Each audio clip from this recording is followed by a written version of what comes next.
You asked, how to divide 10,800 by 3 using the long division method.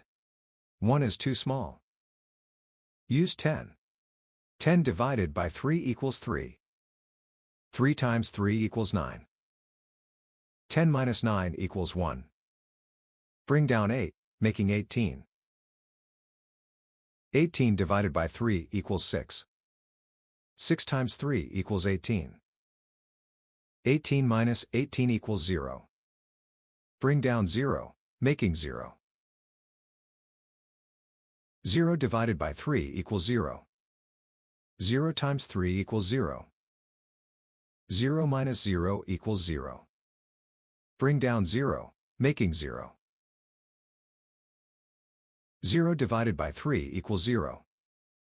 0 times 3 equals 0. 0 minus 0 equals 0. The remainder is 0.